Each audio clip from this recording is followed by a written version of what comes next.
Hello, good afternoon. तो आज हम देखेंगे यूआई ईआरपी सिस्टम में सर्विस प्रोडक्ट कैसे क्रिएट करते हैं।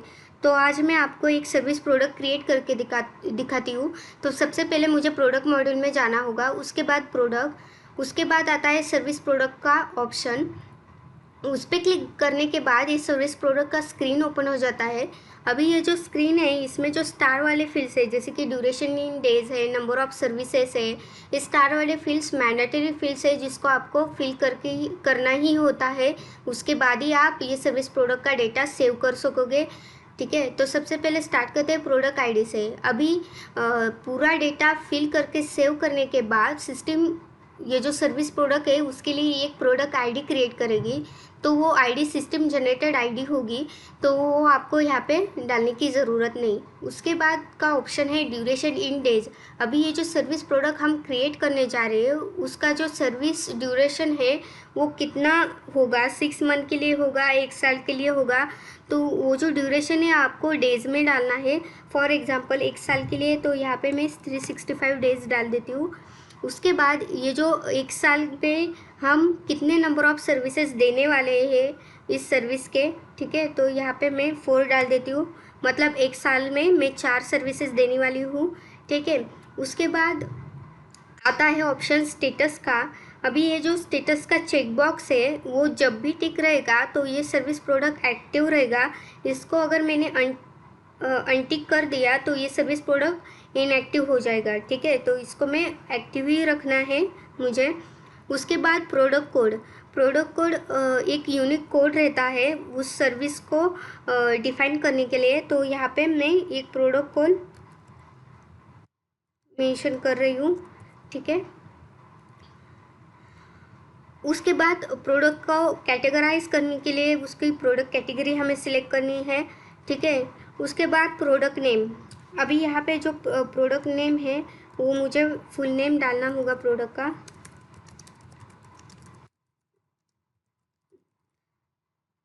ठीक है, उसके बाद उस प्रोडक्ट के रिलेटेड कुछ स्पेसिफिकेशन होंगे वो भी आप यहाँ पे डाल सकते हो। ठीक है, उसके बाद प्रोडक्ट को ग्रुपिंग करने के लिए हमें प्रोडक्ट ग्रुप सिलेक्ट करना होता है। उसके बाद टाइप भी, प्रोडक्ट का टाइप का ऑप्शन भी यहाँ पे है। ठीक है, प्रोडक्ट का क्लासिफिकेशन, मतलब प्रोडक्ट को क्लासिफाई करने के लिए एक ऑप्शन है यहाँ पे प्रोडक्ट क्लासिफिकेशन। उसके बाद का ऑप्शन है सर्विसिंग टाइम इन आवर्स। मतलब ये जो सर्विस प्रोडक्ट हम क्रिएट करने जा रहे हैं उसका जो सर्विसिंग टाइम कितना होगा, तो ये जो है वो आपको आवर्स में डालना है। ठीक है, उसके बाद उसका कुछ रेफरेंस नंबर होगा यहाँ पे, वो भी आप मेंटेन कर सकते हो। कुछ अल्टरनेटिव रेफरेंस नंबर होगा वो भी आप यहाँ पे डाल के रख सकते हो। उसके बाद का ऑप्शन है टर्म्स ऑफ ट्रीटमेंट। कुछ टर्म्स होंगे आपके पास, तो वो भी आप यहाँ पे डिफाइन करके रख सकते हो। ठीक है, उसके बाद सैक कोड है। तो अभी प्रोडक्ट के लिए एक सैक कोड होता है, तो वो भी आप यहाँ पे डाल के रख सकते हो। ठीक है, तो मैंने सैक कोड भी डाल दिया।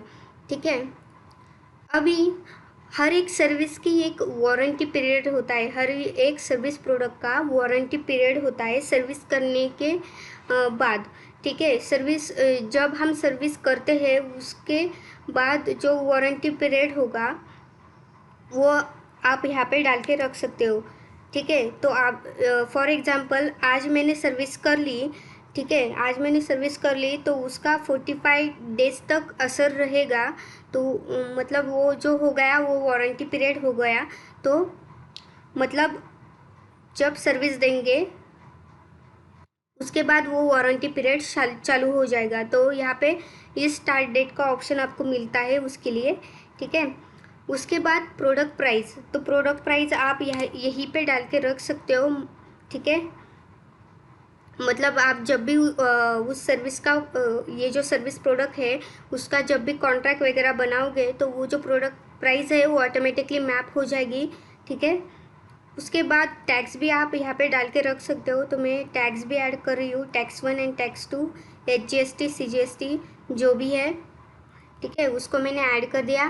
ठीक है। अभी ये जो सर्विस प्रोडक्ट है उसका कुछ यूनिट ऑफ मेजरमेंट होगा, वो भी आप यहाँ पे मेंशन कर सकते हो, सिलेक्ट कर सकते हो। ठीक है।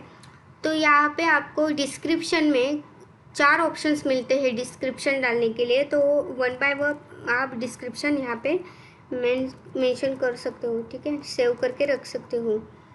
तो इस तरह से हम डिस्क्रिप्शन भी यहाँ पे डाल के रख सकते हैं। ठीक है। तो नेक्स्ट ऑप्शन है कुछ इस सर्विस के रिलेटेड कुछ टर्म्स एंड कंडीशन होंगे, तो उसका जो फाइल है वो भी आप यहाँ पे अपलोड करके रख सकते हो। ठीक है।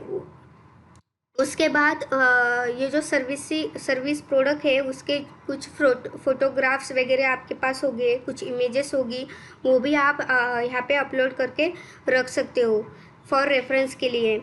ठीक है। तो ये जो सर्विस प्रोडक्ट है इसको मैंने पूरा फिल कर लिया है, अभी इसको मैं सेव कर लेती हूँ।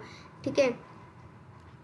अभी सेव करने के बाद मुझे पता चला कि ये जो प्रोडक्ट नेम है उसका स्पेलिंग मिस्टेक हो गई है प्रोडक्ट नेम में, उसको मुझे फिर से अपडेट करना है। तो अपडेट का भी आपको ऑप्शन मिलता है। ठीक है। तो यहाँ पे सेव करने के बाद ये जो राइट साइड में एडिट का बटन है उस पर आप क्लिक करके ये जो सर्विस प्रोडक्ट का नेम जो आपने गलत डाला था वो भी आप यहाँ पे अपडेट कर सकते हो। ठीक है।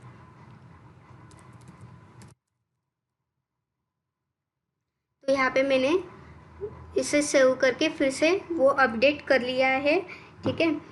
अभी ये जो सर्विस प्रोडक्ट है इसको मुझे सर्च करना है, तो वो मैं कैसे करूँगी? तो यहाँ पे राइट साइड में टॉप पे सर्च का बटन है, तो उस पर क्लिक करके मैं यहाँ पे प्रोडक्ट कोड या प्रोडक्ट आईडी भी डाल दूँ ना, तो भी वो यहाँ पे आ जाएगा। तो यहाँ पे मैं प्रोडक्ट कोड में डाल देती हूँ। ठीक है।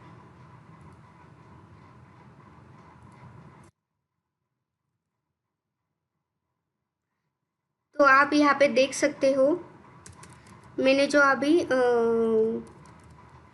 सर्विस प्रोडक्ट क्रिएट किया था, termite pest control service management, ये जो मैंने क्रिएट किया था उसका जो प्रोडक्ट कोड था C_R_1, ये अभी यहाँ पे आ गया है।